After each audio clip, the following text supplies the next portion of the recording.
¿Sabías que Roma tenía una red de espionaje tan sofisticada que haría palidecer a la CIA?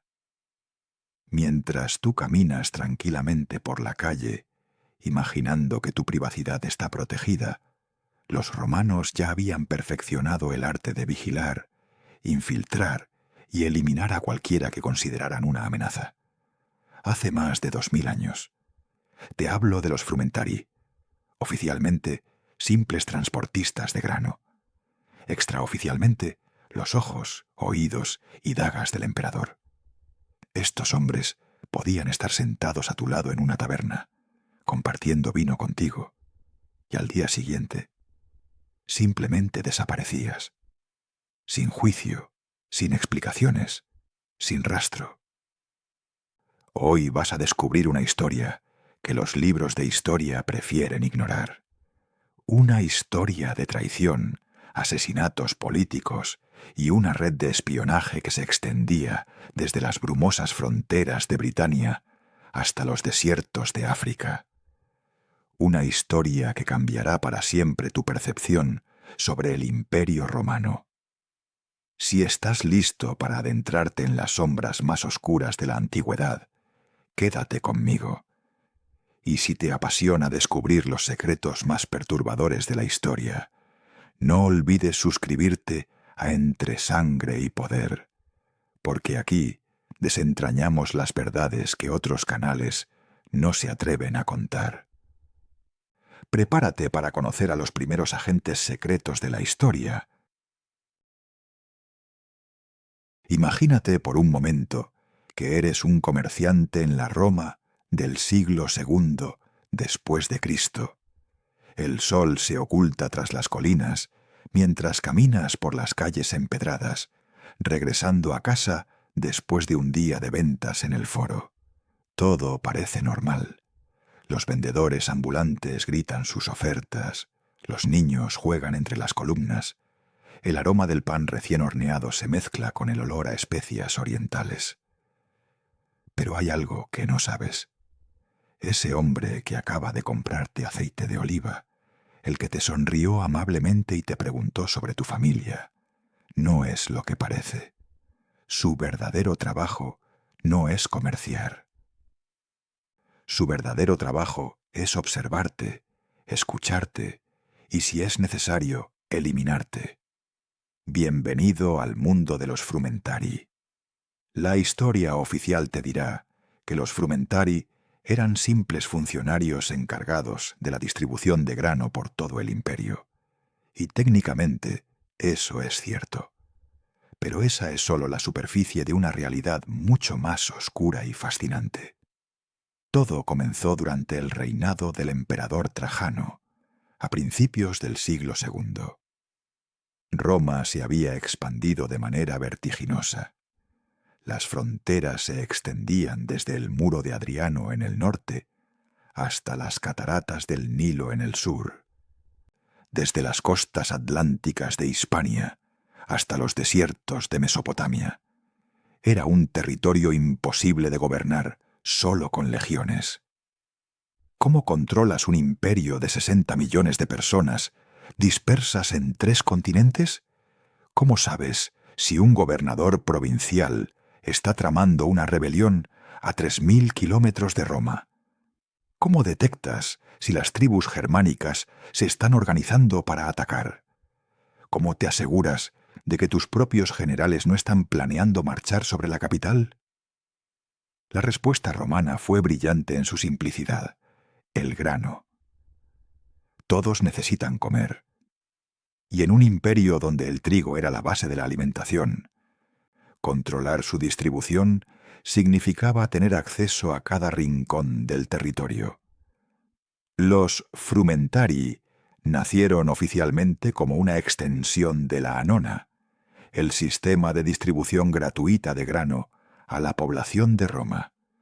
Pero los emperadores pronto se dieron cuenta de que estos hombres, que viajaban constantemente y tenían acceso a todos los niveles de la sociedad, podían servir para propósitos mucho más interesantes.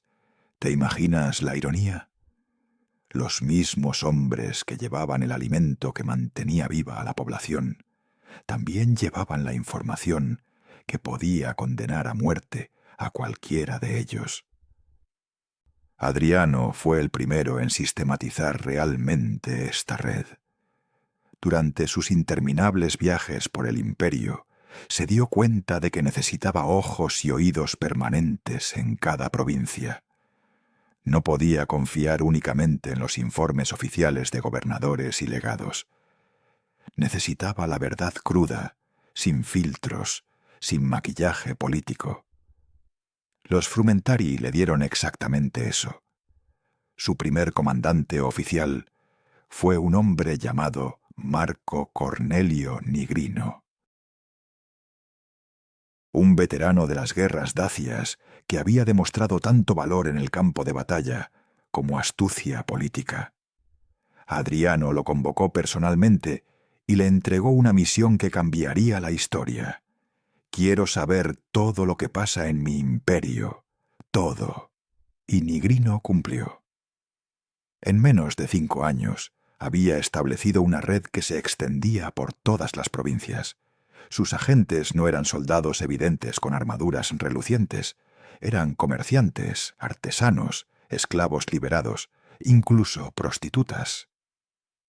Gente común que podía moverse libremente sin levantar sospechas. Pero aquí viene lo verdaderamente genial del sistema. Los Frumentari no trabajaban solos. Cada agente tenía una red de informantes locales. Un tabernero en Galia que escuchaba las conversaciones de los clientes borrachos. Una esclava en la casa de un senador que leía correspondencia privada. Un gladiador en el anfiteatro que conocía los rumores del submundo. Era una telaraña de información que se extendía por todo el mundo conocido. Y sus métodos, Dios mío, sus métodos eran de una sofisticación que no volveríamos a ver hasta el siglo XX. Tenían códigos secretos basados en variaciones de recetas de pan. Usaban mercaderes ambulantes como correos. Establecieron casas seguras en ciudades clave, donde los agentes podían refugiarse, cambiar de identidad o recibir nuevas órdenes. Pero lo más impresionante era su capacidad de infiltración.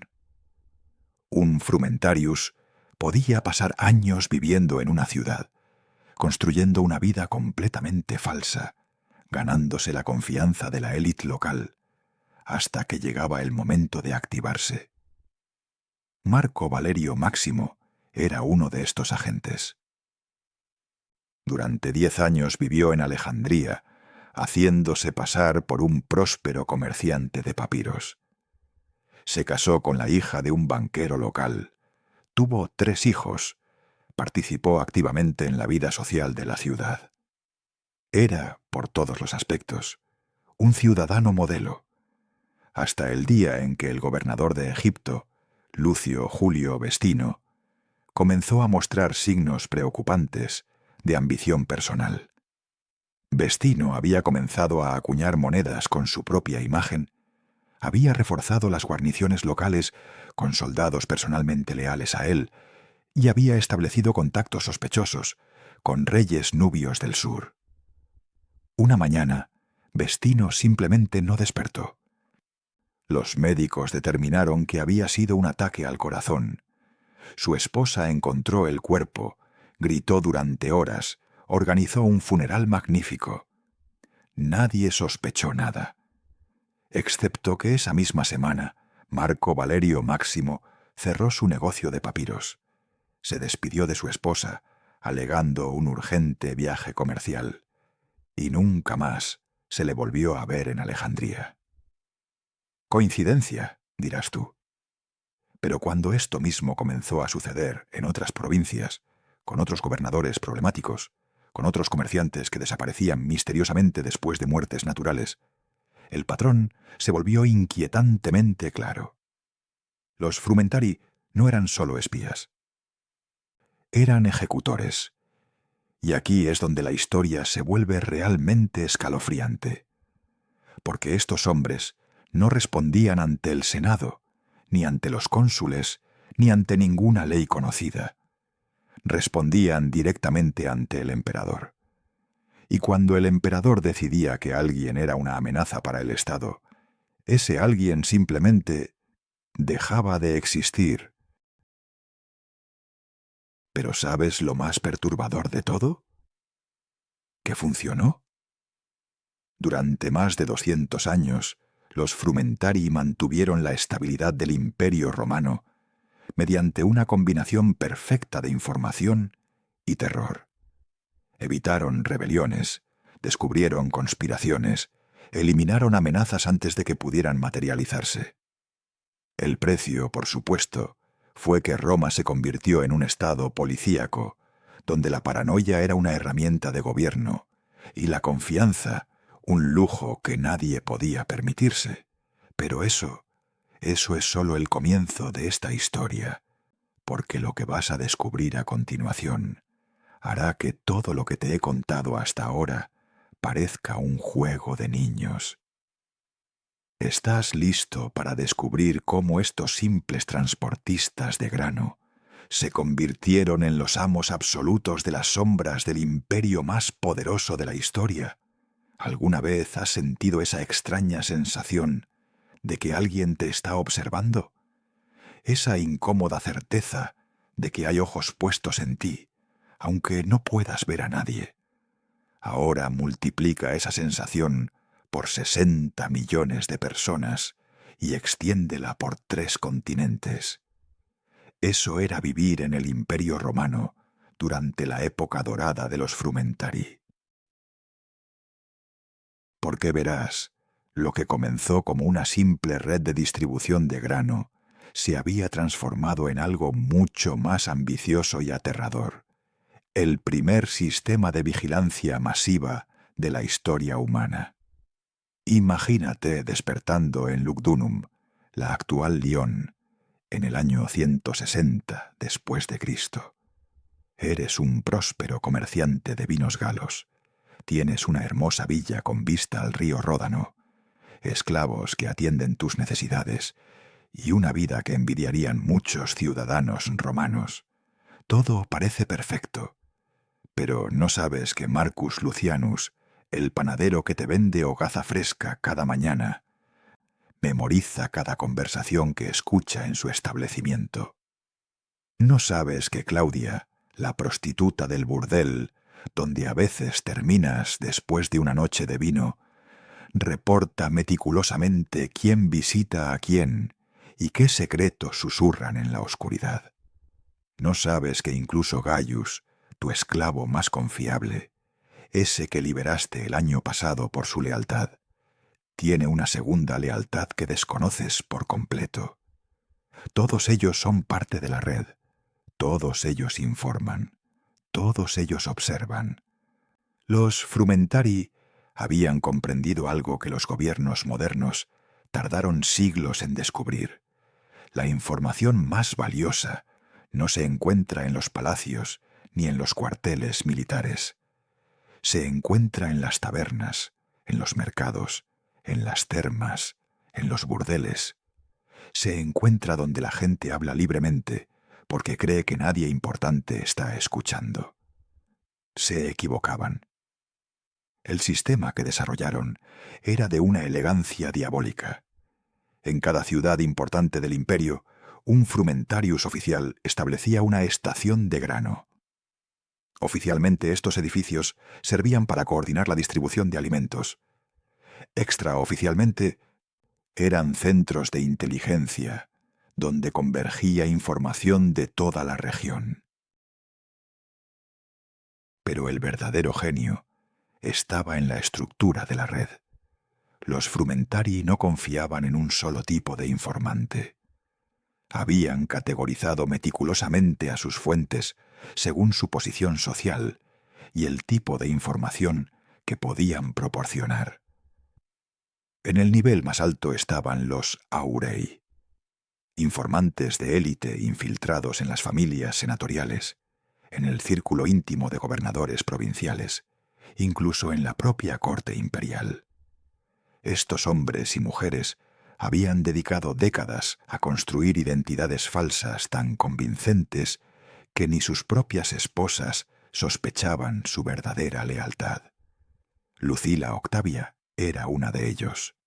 Oficialmente, la viuda de un próspero senador, dueña de vastas propiedades en Hispania, anfitriona de las fiestas más exclusivas de Tarraco. Extraoficialmente, cada conversación en sus elegantes cenas, cada carta que llegaba a su villa, cada rumor que circulaba entre las matronas de la alta sociedad, llegaba directamente a los oídos del emperador. Durante 15 años, Lucila orquestó desde su salón la caída de 3 gobernadores corruptos, previno 2 intentos de golpe de Estado y proporcionó información crucial que permitió a Roma negociar tratados ventajosos con tribus lusitanas rebeldes. Y todo esto mientras bordaba, organizaba bodas para sus amigas y se quejaba públicamente de lo aburrida que era la vida política.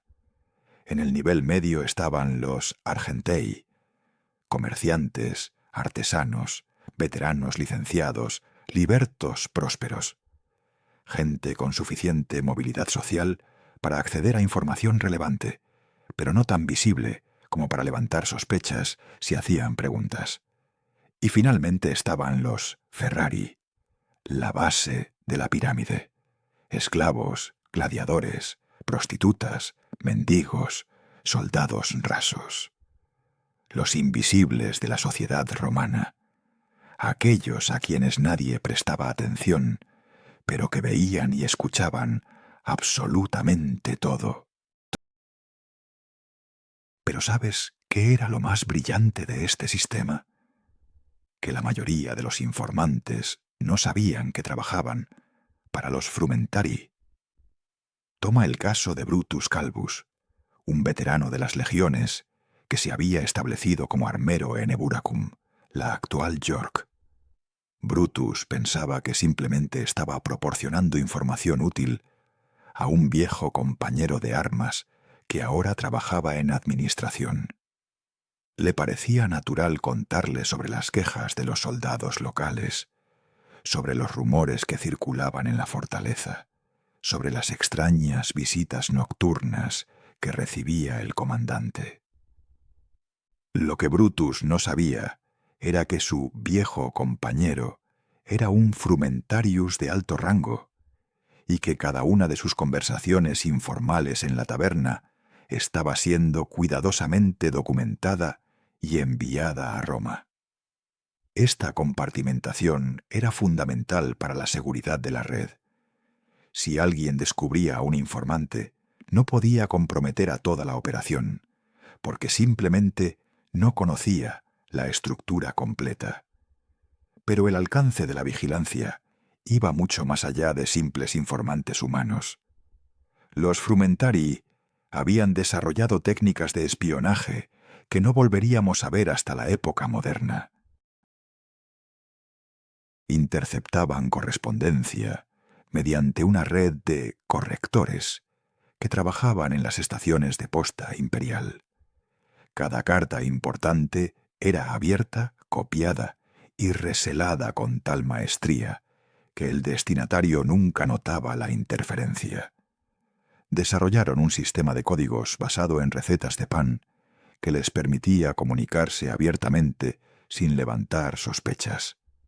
Una receta para pan de centeno con nueces podía significar gobernador bajo sospecha, mientras que una para pan de trigo con miel indicaba enviar refuerzos inmediatamente. Incluso crearon falsas identidades tan elaboradas que incluían documentación retroactiva. Si un agente necesitaba hacerse pasar por un comerciante alejandrino, los frumentari no solo le proporcionaban mercancías auténticas y conocimiento del negocio, sino que también plantaban registros falsos en Alejandría que demostraban que había nacido allí, que su padre había sido comerciante, que había pagado sus impuestos puntualmente durante años. El caso más extraordinario de esta sofisticación fue la Operación Minerva, llevada a cabo durante el reinado de Marco Aurelio. Los partos habían comenzado a mostrar signos preocupantes de agresividad en la frontera oriental. Sus embajadores llegaban a Roma con sonrisas diplomáticas, pero los reportes militares sugerían movimientos de tropas sospechosos. El emperador necesitaba saber qué estaban planeando realmente. Un frumentarius llamado Cassius Dio recibió la misión más arriesgada de su carrera: infiltrarse en la corte parta de Ctesifonte. Durante 2 años, Cassius se hizo pasar por un comerciante de sedas chino que había llegado al Imperio Parto siguiendo la ruta de la seda. Aprendió el idioma parto, adoptó las costumbres locales, incluso se casó con una noble menor de la corte. Su disfraz era tan convincente que el propio rey Vologases le concedió audiencias privadas para discutir acuerdos comerciales. Lo que Vologases no sabía era que cada conversación, cada documento que Cassius veía accidentalmente, cada detalle sobre las defensas partas, estaba siendo memorizado y transmitido a Roma a través de una cadena de comerciantes auténticos que servían como correos inconscientes. Cuando los partos finalmente atacaron, Roma estaba tan bien preparada que la invasión se convirtió en una masacre. Vologases nunca entendió cómo los romanos habían anticipado cada uno de sus movimientos, cómo conocían la ubicación exacta de sus depósitos de suministros, cómo habían sabido que su ataque principal vendría por el sur, mientras las fuerzas del norte eran solo una distracción. Cassius regresó a Roma 6 meses después, oficialmente como un comerciante que huía de la guerra, extraoficialmente como el héroe de una de las operaciones de inteligencia más exitosas de la historia romana. Pero aquí viene lo verdaderamente escalofriante. Los frumentari no solo espiaban a los enemigos externos de Roma, también espiaban a los propios romanos. Ningún senador, ningún general, ningún gobernador estaba libre de vigilancia. El emperador Adriano había establecido una regla simple, pero aterradora. La lealtad debe ser demostrada constantemente, no asumida. Esto significaba que incluso los hombres más poderosos del imperio vivían bajo constante observación. Sus cartas eran leídas, sus conversaciones monitoreadas, sus amistades analizadas en busca de signos de traición. Marco Salvio Otón, uno de los generales más exitosos de Marco Aurelio, descubrió esto de la manera más brutal posible.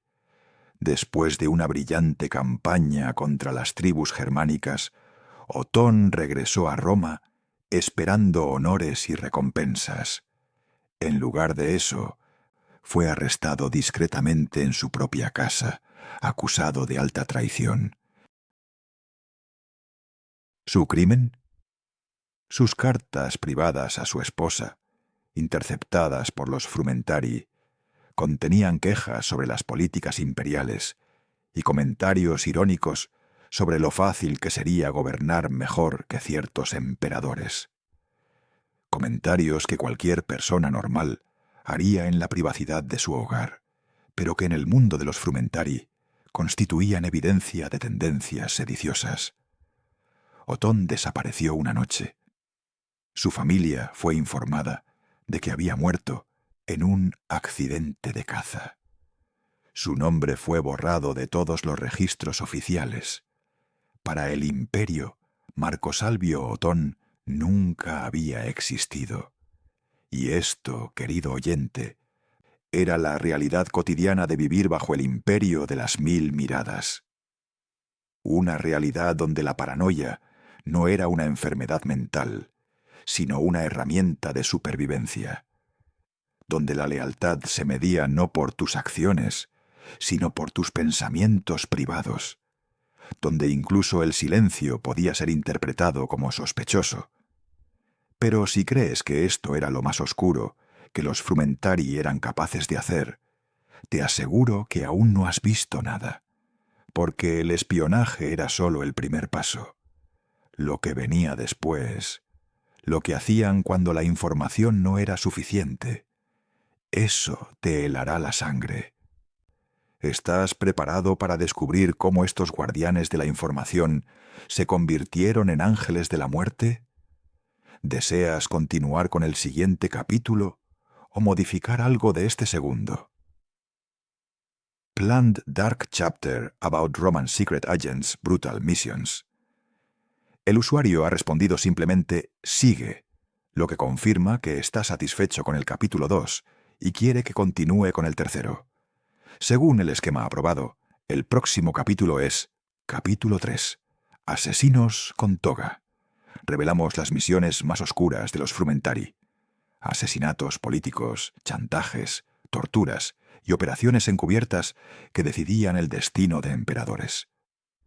Algunos crímenes que cometieron fueron tan brutales que se ocultaron durante siglos. Debo mantener el mismo tono narrativo, escalofriante y cinematográfico, e incluir casos específicos de asesinatos y operaciones encubiertas.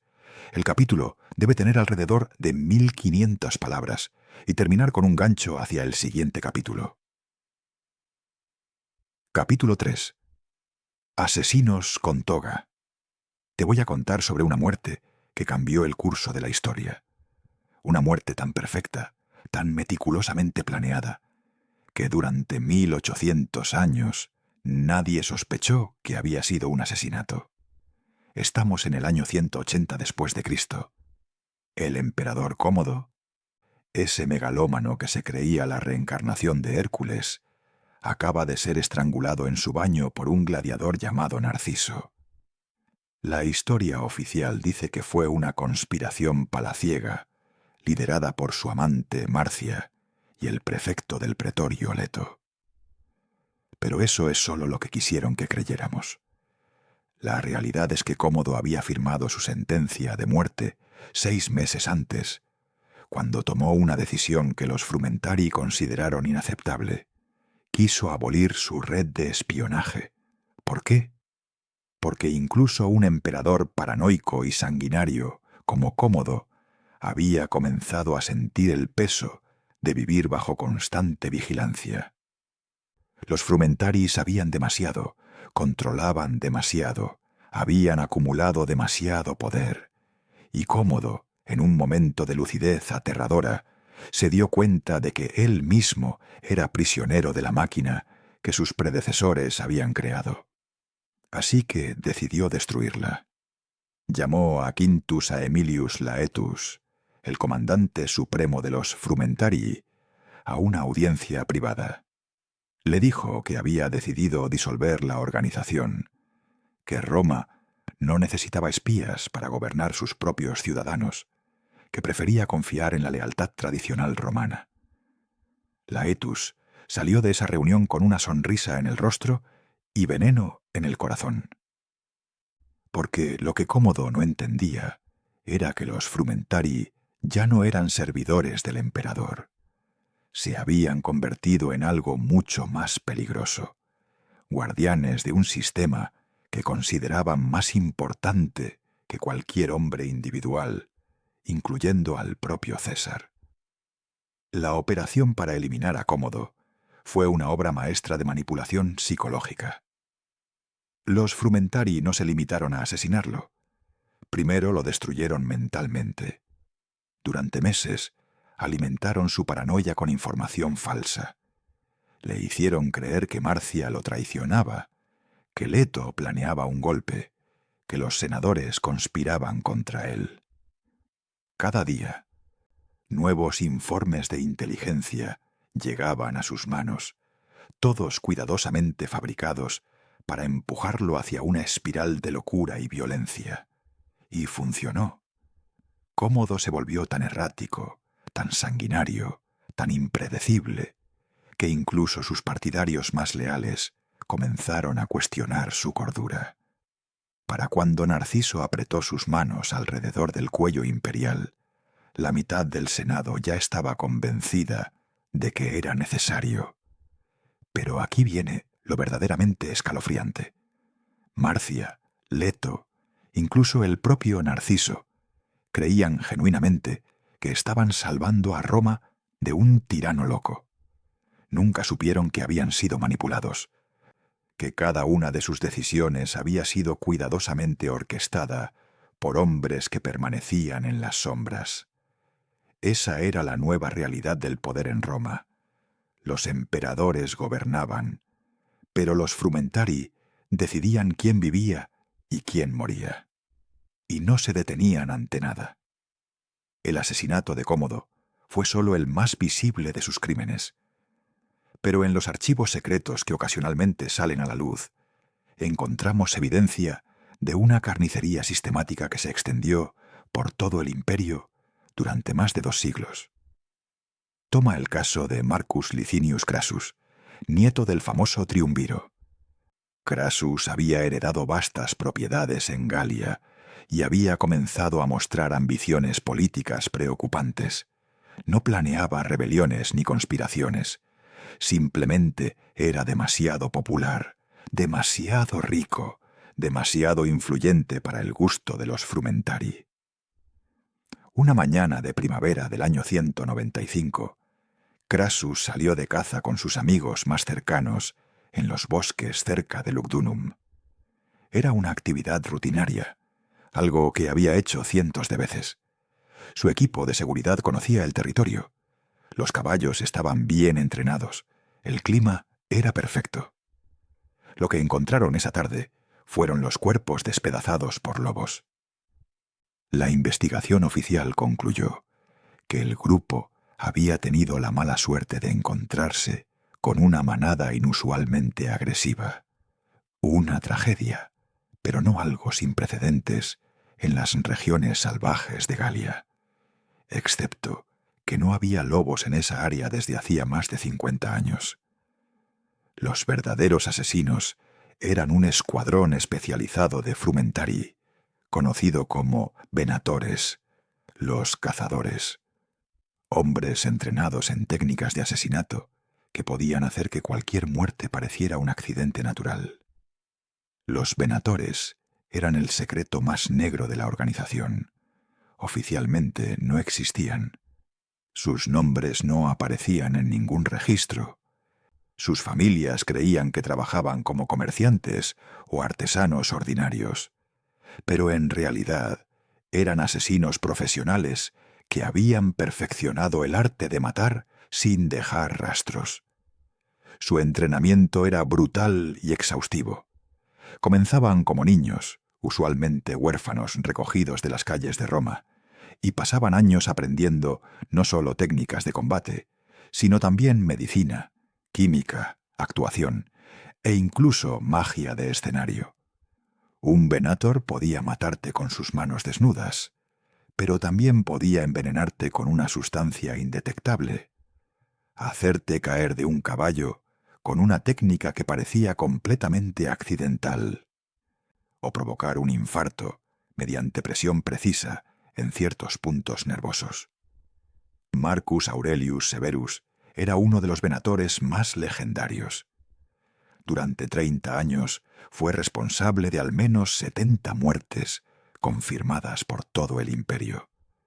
Oficialmente, era un próspero comerciante de vinos que viajaba constantemente por razones de negocio. Extraoficialmente, era la mano invisible que eliminaba a cualquiera que los frumentarii consideraran una amenaza. Su especialidad eran los venenos.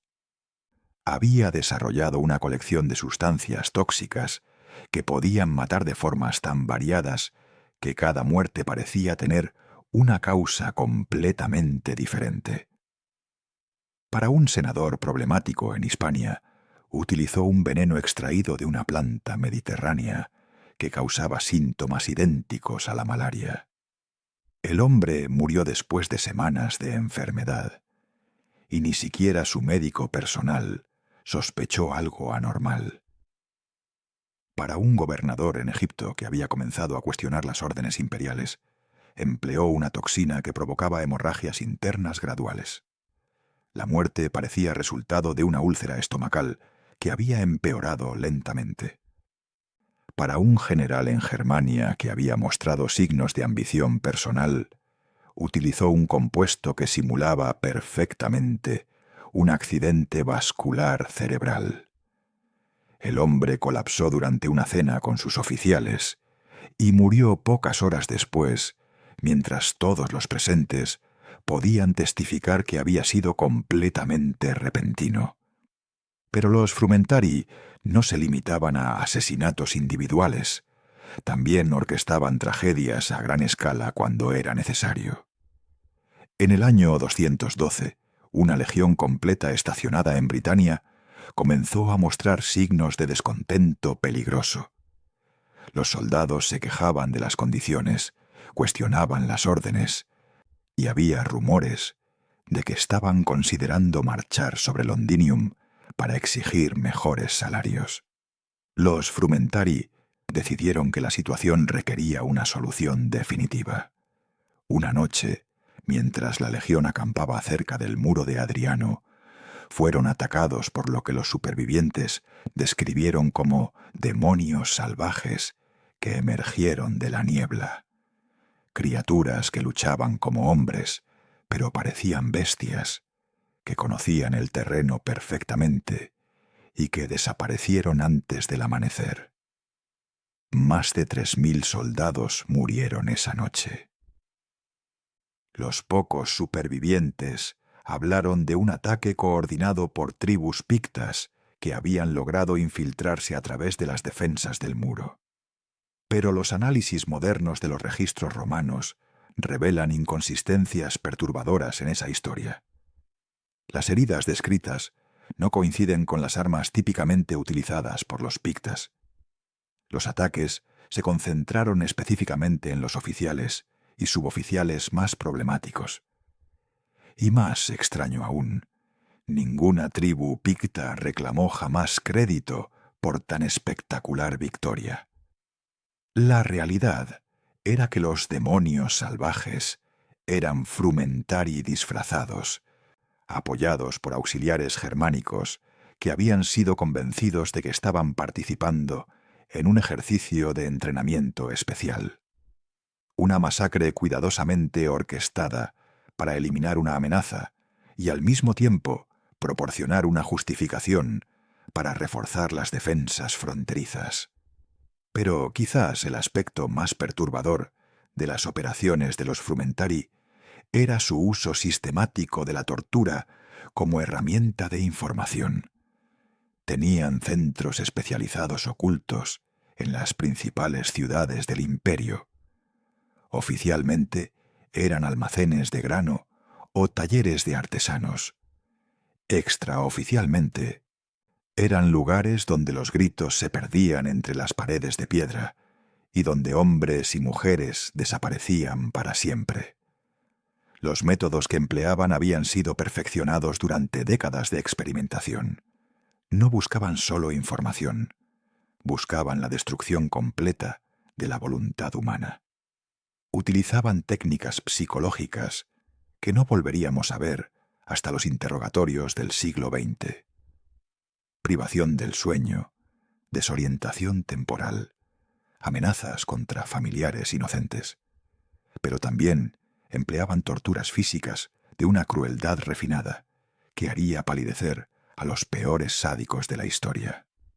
Julia Domna, la esposa del emperador Septimio Severo, una vez visitó por error uno de estos centros, creyendo que era realmente un almacén de grano. Lo que vio allí la marcó de tal manera que, según escribió en su diario personal, preferiría morir 1000 muertes antes que ser sospechosa de traición. Y aquí está lo más aterrador de todo. Los Frumentari habían logrado crear un sistema donde la brutalidad se había normalizado completamente. Los verdugos no eran monstruos sádicos. Eran funcionarios que cumplían con su trabajo con la misma eficiencia con la que otros administraban las finanzas imperiales.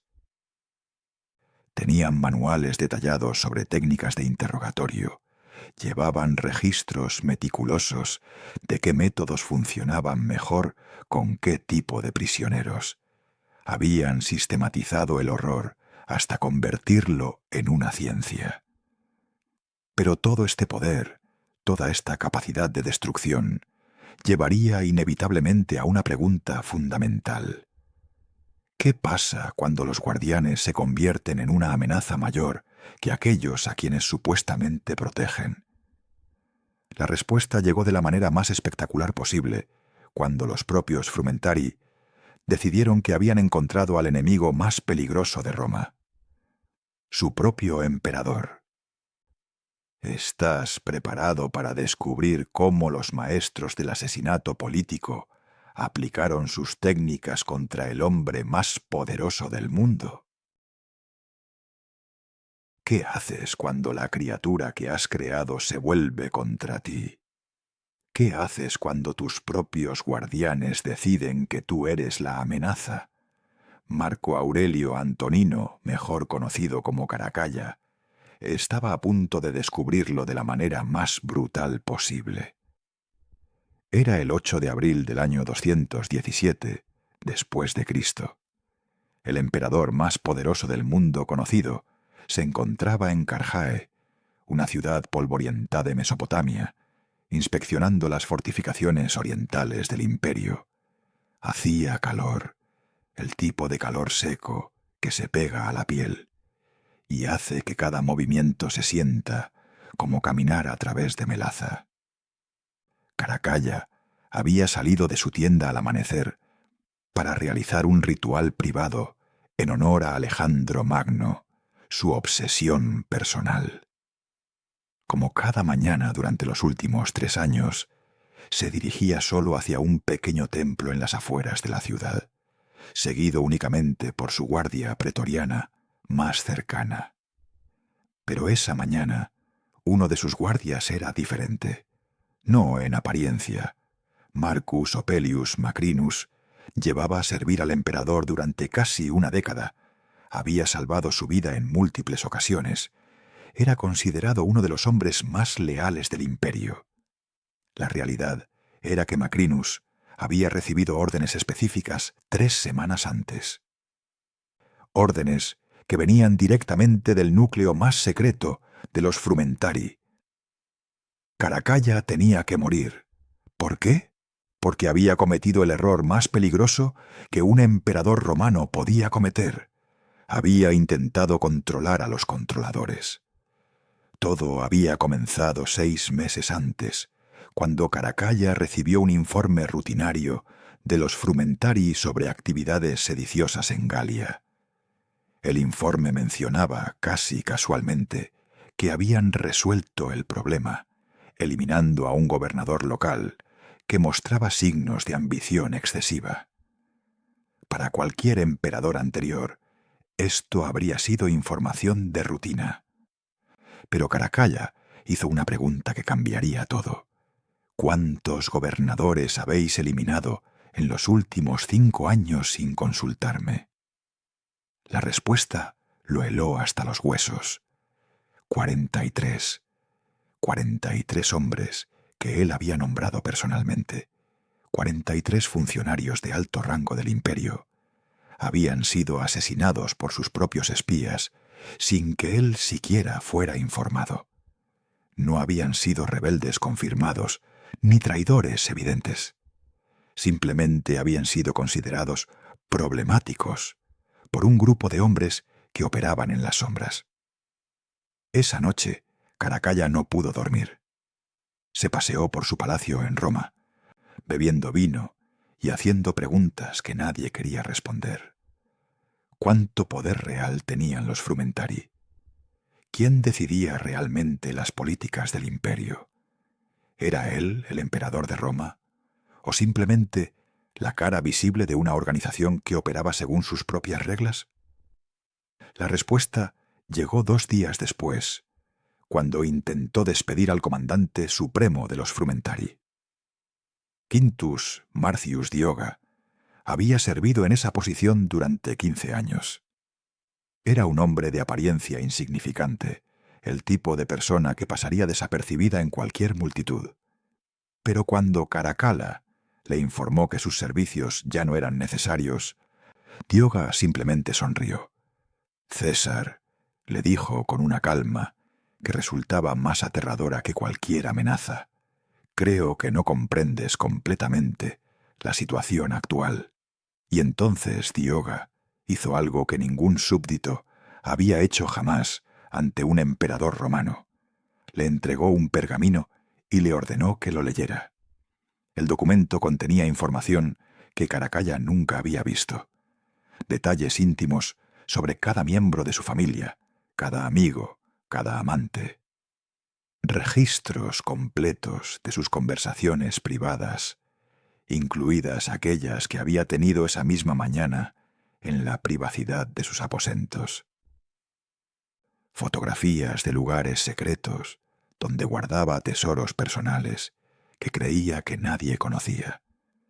Pero lo más devastador era la sección final, una lista completa de todos los crímenes que Caracalla había cometido, con evidencia detallada, testimonios de testigos y pruebas físicas que podrían destruir no solo su reinado, sino su vida.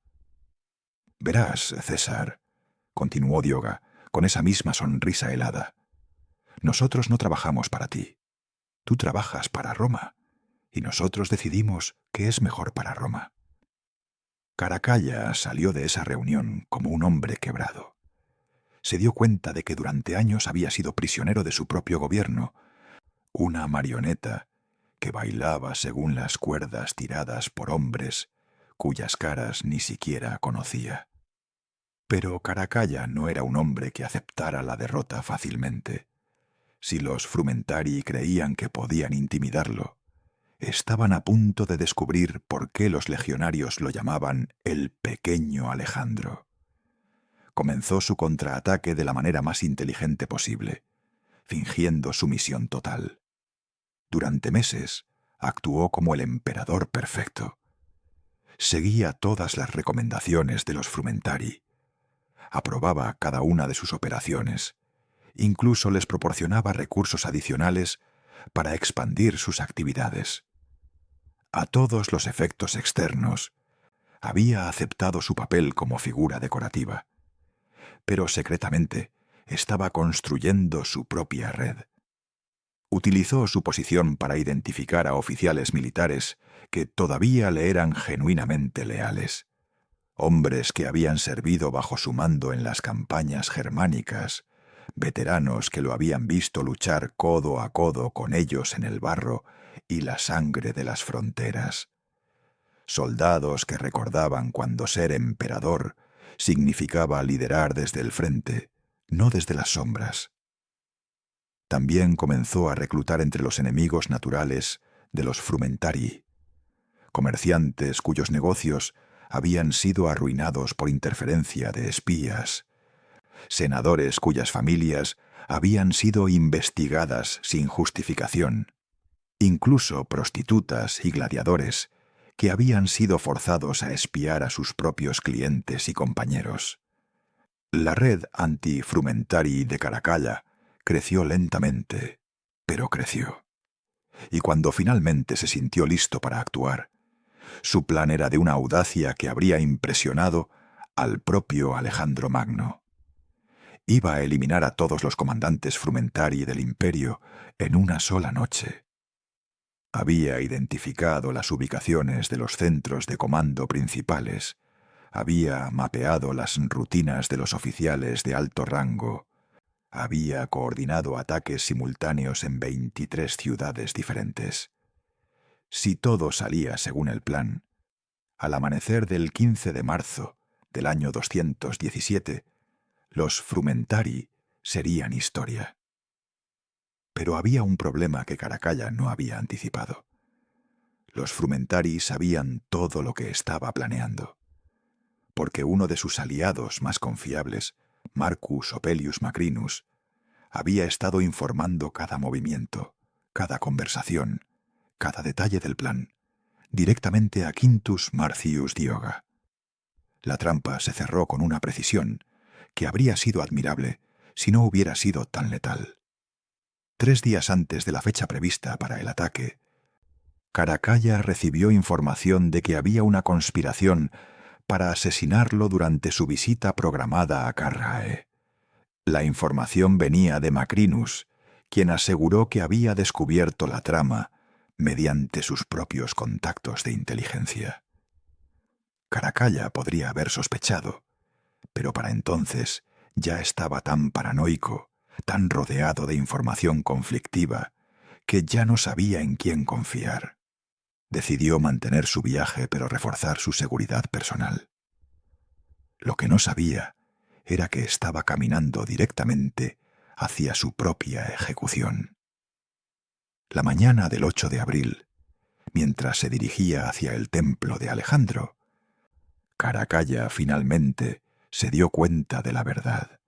Fue un momento de claridad terrible que llegó demasiado tarde. Macrinus caminaba ligeramente detrás de él, y en el reflejo de un charco de agua, Caracalla vio la expresión en el rostro de su leal guardia. No era la cara de un protector, era la cara de un verdugo que había estado esperando el momento perfecto. Caracalla se detuvo y se giró lentamente.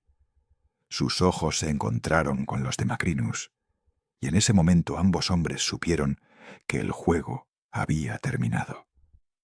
¿Cuánto tiempo has estado esperando esta oportunidad?, preguntó Caracalla con una calma extraña. Desde el momento en que decidiste que eras más importante que Roma, respondió Macrinus, desenvainando su daga con movimientos lentos y deliberados. ¿Y quién decide qué es mejor para Roma?, preguntó Caracalla. ¿Tú? ¿Dioga? ¿Hombres que nunca han liderado una legión ni enfrentado al enemigo cara a cara?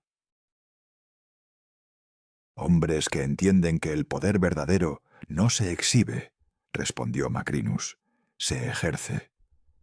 Lo que siguió fue más una ejecución que un combate. Caracalla era un guerrero experimentado, pero estaba desarmado y rodeado. Los otros guardias, todos ellos agentes frumentari disfrazados, se unieron al ataque. Murió como había vivido, luchando. Pero también murió sabiendo que había perdido una guerra que nunca tuvo oportunidad de ganar.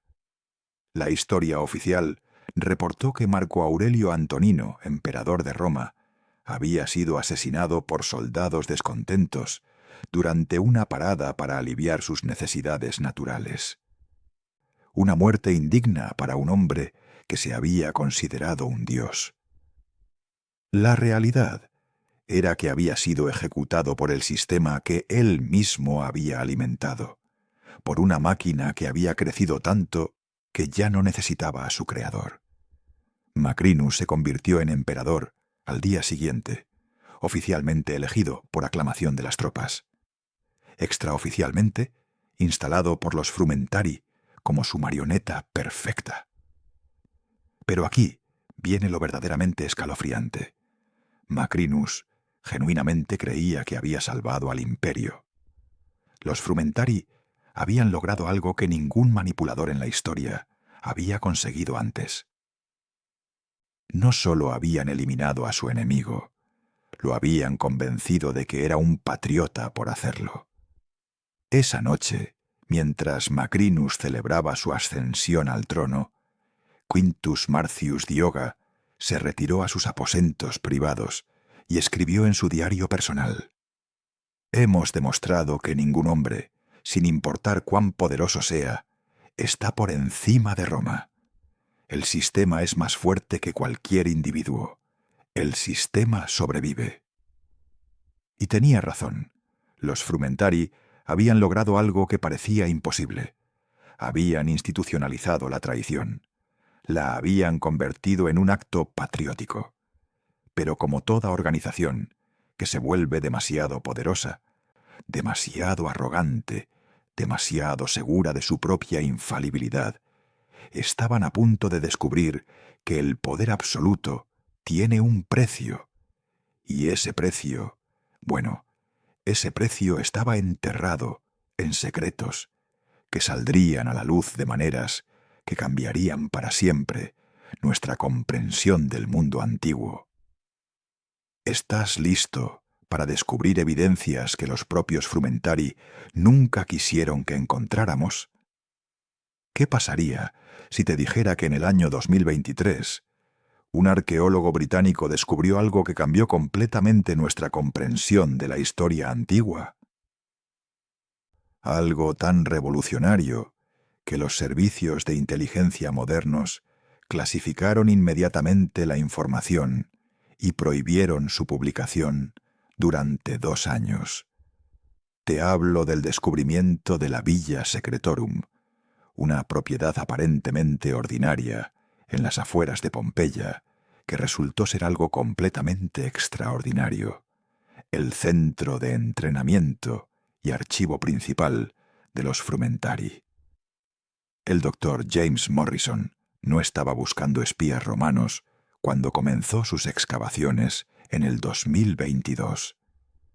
Estaba investigando patrones de vida doméstica en el siglo I después de Cristo, un proyecto académico rutinario que debería haber resultado en otra tesis doctoral aburrida sobre vasijas de cerámica y técnicas de construcción.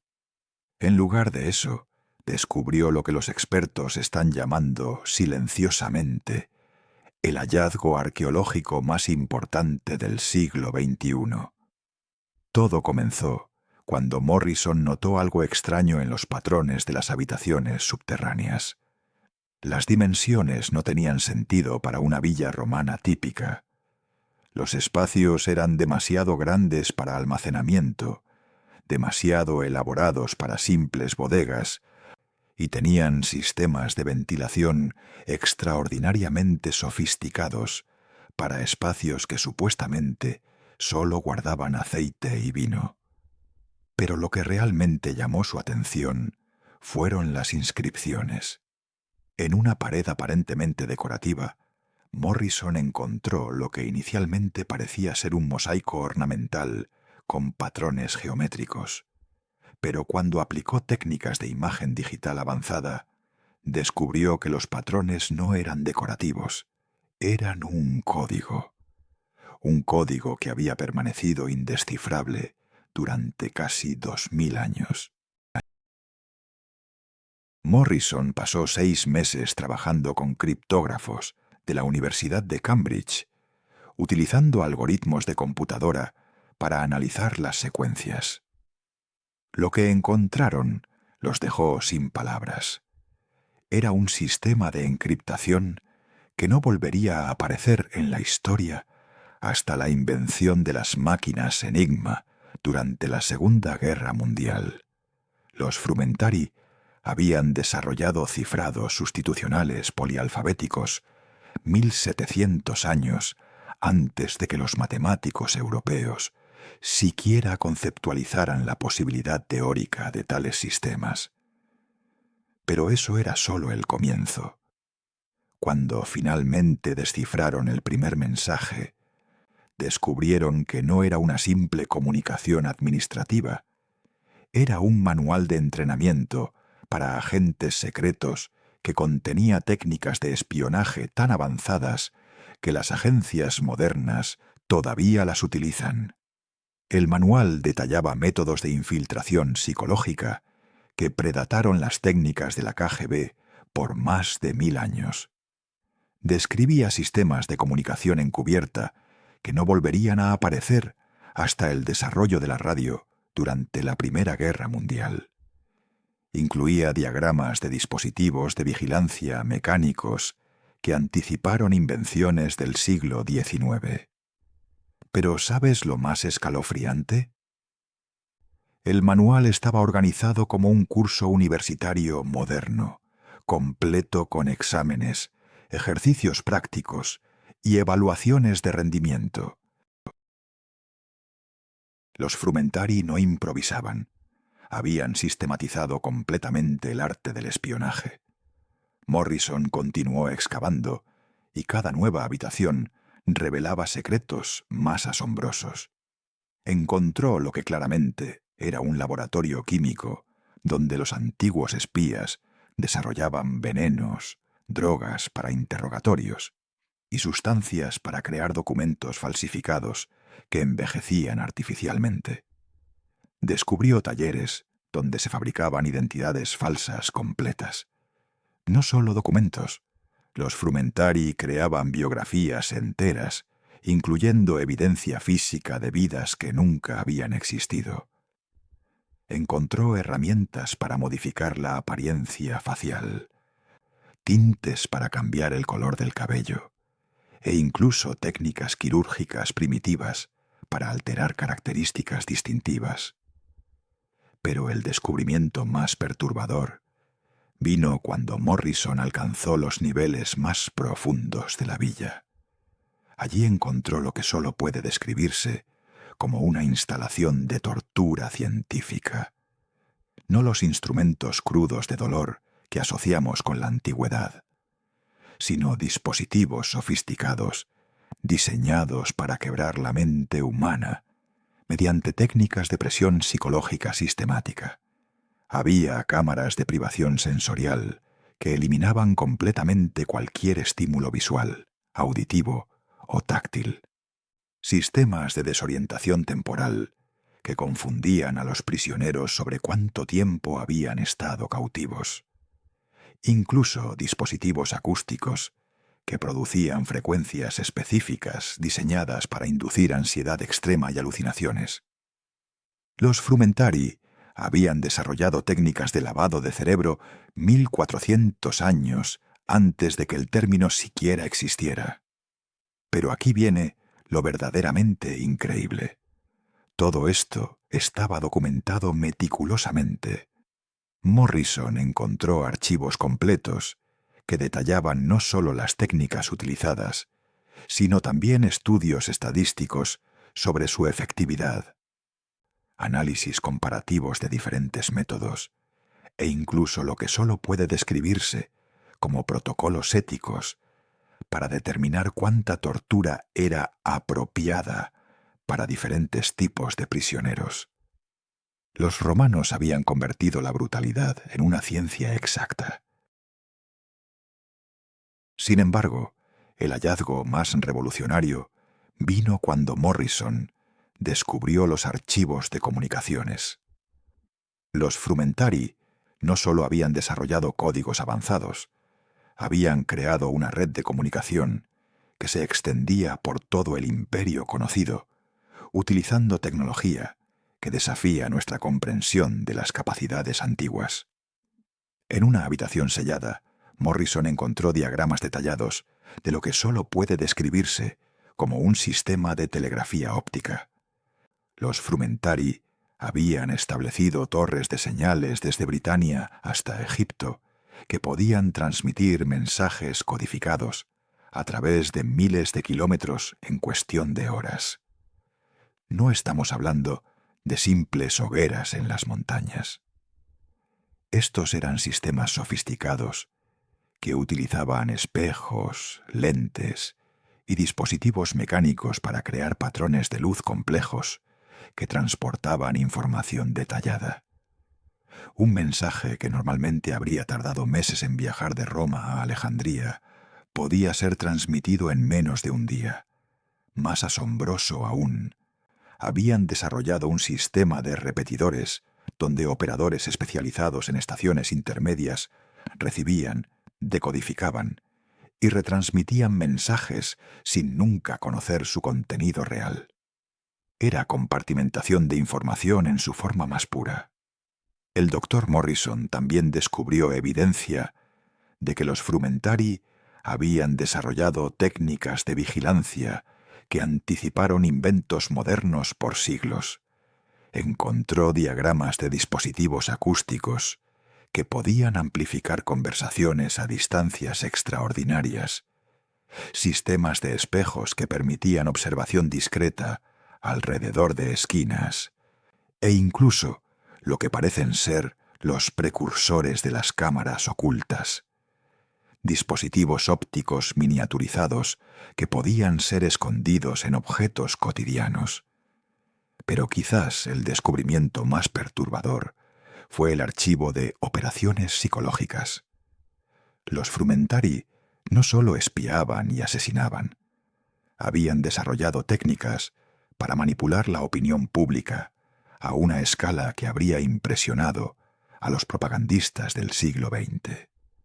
Tenían manuales detallados sobre cómo crear y difundir rumores específicos, cómo utilizar el arte y la literatura para influir en las actitudes políticas, e incluso cómo organizar protestas espontáneas que en realidad estaban cuidadosamente orquestadas para servir a los intereses del Estado. Encontraron evidencia de operaciones donde los Frumentari habían creado movimientos religiosos completamente falsos para infiltrar y controlar comunidades problemáticas. Habían establecido escuelas filosóficas que eran en realidad centros de reclutamiento para futuros agentes. Incluso habían desarrollado técnicas de guerra cultural, donde utilizaban entretenimiento popular para normalizar actitudes favorables al gobierno imperial. Los gladiadores más famosos, los actores más populares, los poetas más influyentes. Muchos de ellos eran agentes Frumentari que utilizaban su fama para moldear la opinión pública. Morrison también descubrió algo que explica cómo los Frumentari mantuvieron su poder durante tanto tiempo. Habían desarrollado técnicas de chantaje tan sofisticadas que prácticamente ningún funcionario importante del imperio estaba libre de su influencia. Tenían archivos completos sobre las vidas privadas de senadores, generales, gobernadores e incluso emperadores. Pero no se limitaban a recopilar información comprometedora.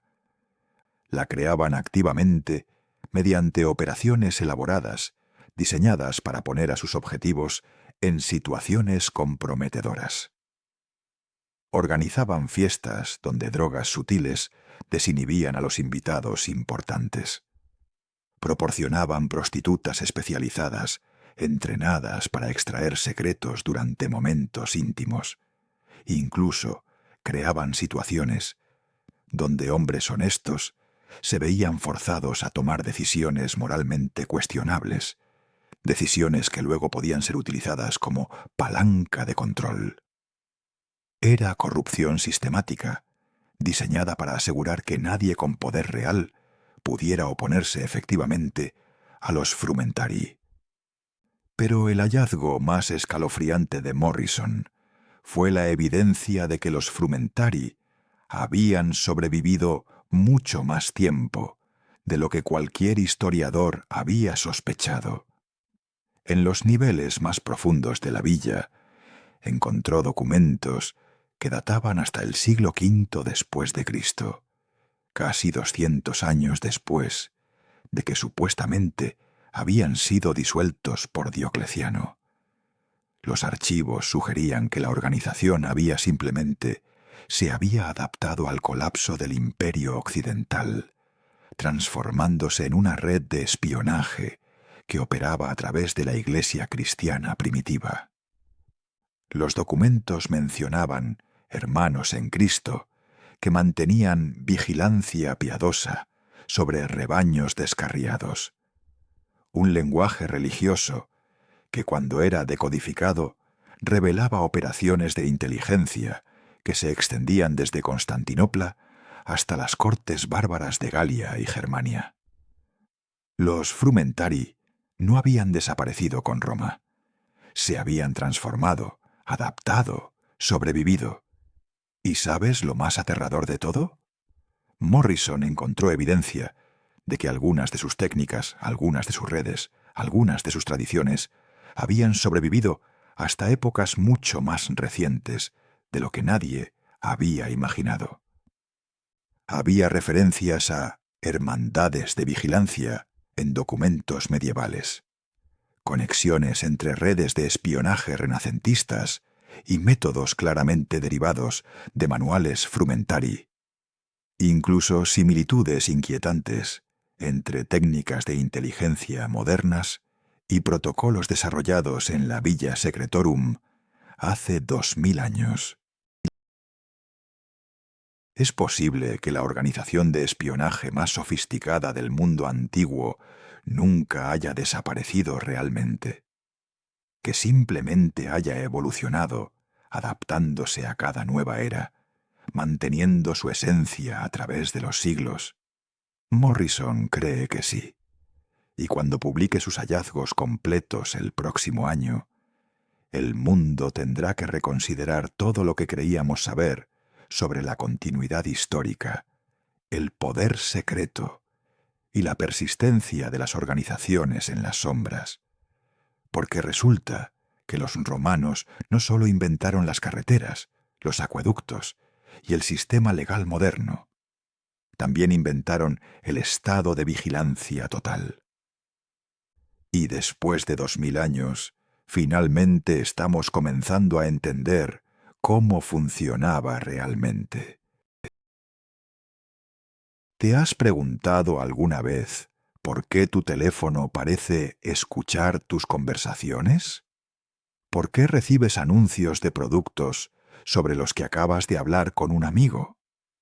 ¿Por qué a veces sientes esa inquietante sensación de que alguien sabe más sobre tu vida de lo que tú mismo recuerdas haber compartido? La respuesta está enterrada en las ruinas de un imperio que colapsó hace 1500 años, pero cuyos métodos siguen vivos en cada cámara de seguridad, en cada algoritmo de redes sociales, en cada base de datos gubernamental que rastrea tus movimientos diarios. Porque verás, los Frumentari no desaparecieron cuando cayó Roma. Simplemente se adaptaron, evolucionaron, sobrevivieron. Y hoy, mientras caminas por una ciudad moderna creyendo que vives en una sociedad libre, estás experimentando una versión perfeccionada de lo que ellos inventaron hace 2000 años. La vigilancia total, disfrazada de conveniencia.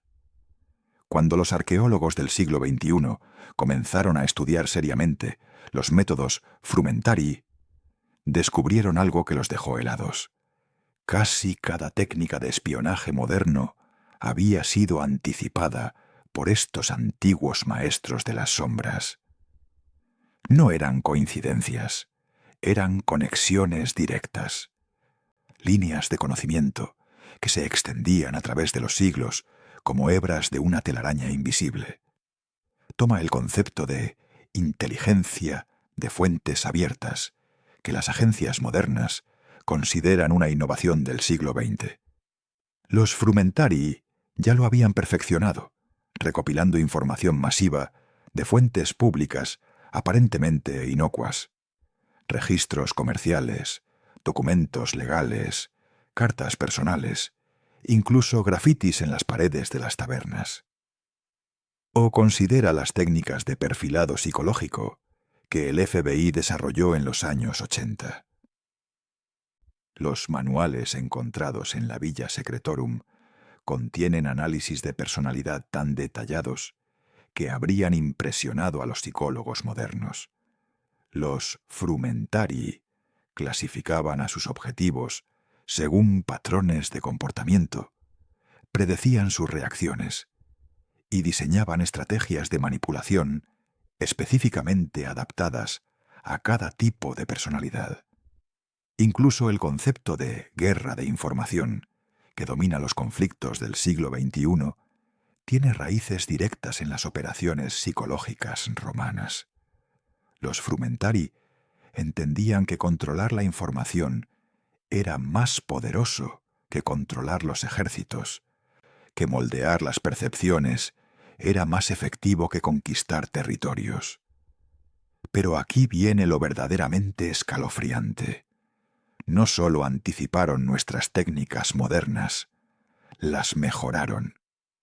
El doctor Morrison, durante sus excavaciones en la Villa Secretorum, descubrió evidencia de que los frumentari habían desarrollado métodos de manipulación social que las agencias modernas todavía están tratando de comprender completamente. Por ejemplo, habían perfeccionado lo que ahora llamamos ingeniería social, hasta un nivel que haría palidecer a los hackers modernos. No se limitaban a engañar a individuos, podían manipular comunidades enteras, ciudades completas, incluso provincias enteras, para que actuaran según sus deseos, sin que nadie se diera cuenta de que estaba siendo controlado. La Operación Grano Dorado fue uno de sus logros más impresionantes en este campo. En el año 180 después de Cristo, la provincia de Hispania Lusitania comenzó a mostrar signos preocupantes de independentismo. No era una rebelión abierta, era algo mucho más sutil y peligroso, un crecimiento gradual del sentimiento de identidad local que amenazaba con debilitar la lealtad al imperio. Los frumentari podrían haber respondido con represión militar o asesinatos políticos. En lugar de eso, eligieron una aproximación que reveló la sofisticación verdaderamente aterradora de su comprensión de la psicología humana. Durante 2 años infiltraron a la provincia con comerciantes especializados que vendían un tipo particular de trigo importado de Egipto.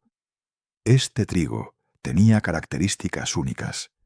Era más nutritivo que las variedades locales, tenía mejor sabor y, esto es crucial, contenía trazas mínimas de sustancias que afectaban sutilmente el estado de ánimo. No estamos hablando de drogas evidentes.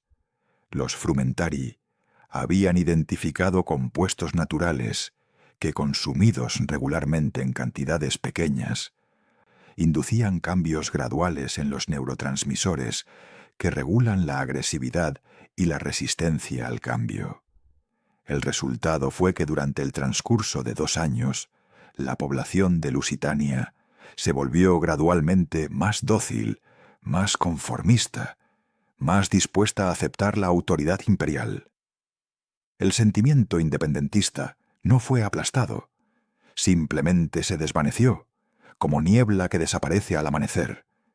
Y nadie, ni siquiera los líderes del movimiento independentista, entendió lo que había pasado. Esta operación fue documentada en detalle en los archivos de la Villa Secretorum, incluyendo análisis estadísticos sobre los cambios en el comportamiento social, estudios sobre la efectividad de diferentes concentraciones químicas e incluso evaluaciones de costo-beneficio que comparaban esta aproximación con métodos de represión tradicionales. Los frumentari habían convertido la manipulación bioquímica de poblaciones enteras en una ciencia exacta. ¿Y sabes qué es lo más perturbador? Que técnicas similares están siendo utilizadas hoy día. Los expertos en seguridad nacional que han estudiado los documentos de Morrison señalan similitudes inquietantes entre los métodos frumentari y ciertas prácticas modernas de control social. El uso de aditivos alimentarios que afectan el comportamiento, la manipulación de algoritmos de redes sociales para influir en el estado de ánimo colectivo, incluso el diseño de espacios urbanos que subliminalmente fomentan conformidad o resistencia. Es como si alguien hubiera estado siguiendo el manual de los frumentari durante los últimos 2000 años. De hecho, Morrison descubrió evidencia directa de que conocimiento frumentari había sobrevivido a través de líneas específicas de transmisión histórica. Los templarios medievales utilizaban técnicas de comunicación encriptada que eran virtualmente idénticas a los códigos desarrollados en la Villa Secretorum. Los servicios de inteligencia de los estados pontificios durante el Renacimiento empleaban métodos de infiltración que seguían protocolos claramente derivados de manuales romanos antiguos. Incluso la famosa red de espionaje de Francis Walsingham, que protegió a la reina Isabel I de Inglaterra, mostraba características organizacionales que eran calcos exactos de la estructura Frumentari. Era como si una tradición secreta de conocimiento sobre espionaje hubiera sido transmitida de generación en generación, preservada por organizaciones que comprendían su valor, pero mantenían su origen en secreto. Y entonces Morrison hizo el descubrimiento más escalofriante de todos. En una cámara sellada en los niveles más profundos de la villa, encontró lo que solo puede describirse como un archivo de contingencia histórica. Documentos que no detallaban operaciones pasadas, sino planes para el futuro. Planes que abarcaban siglos, incluso milenios. Los Frumentari habían previsto el colapso del Imperio Romano y habían preparado estrategias para asegurar que su conocimiento, su influencia, su poder esencial, sobreviviera a cualquier catástrofe política. Habían establecido células durmientes en organizaciones religiosas, comerciales e incluso tribales, que operarían independientemente durante generaciones, transmitiendo técnicas y conocimiento a través de rituales aparentemente inocuos, tradiciones familiares e incluso cuentos populares que contenían información codificada. Era un plan de supervivencia que se extendía no por años o décadas, sino por milenios. ¿Y funciona? Bueno, considera esto. En los últimos 50 años, cada agencia de inteligencia importante del mundo ha descubierto independientemente técnicas que los Frumentari habían documentado meticulosamente en el siglo II después de Cristo. La KGB inventó métodos de chantaje psicológico que eran copias exactas de protocolos romanos. La CIA desarrolló técnicas de guerra psicológica que seguían manuales escritos hace 2000 años. El Mossad creó estrategias de infiltración que los agentes de Adriano habrían reconocido inmediatamente. ¿Coincidencia? Morrison no lo cree. Y después de estudiar la evidencia, tampoco yo. Porque aquí está la realidad que nadie quiere admitir. Vivimos en un mundo diseñado por los Frumentari. No directamente, pero sí conceptualmente. Cada sistema de vigilancia moderna, cada técnica de control social, cada método de manipulación de la información, sigue principios que ellos establecieron hace 2 milenios. Tu teléfono móvil es su red de informantes universales. Las redes sociales son su sistema de perfilado psicológico masivo. Los algoritmos que determinan qué noticias ves son su control de información perfeccionado. Incluso la sensación de que tu privacidad está protegida mientras cada aspecto de tu vida está siendo monitoreado. Eso es puro genio Frumentari. Han ganado, completamente, absolutamente, definitivamente.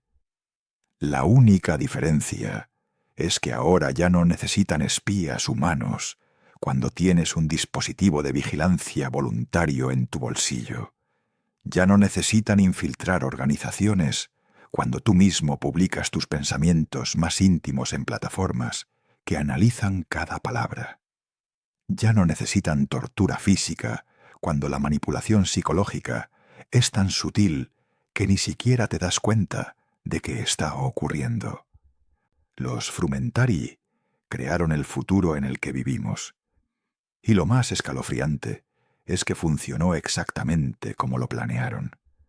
Pero aquí está la pregunta que debería mantenerte despierto por las noches.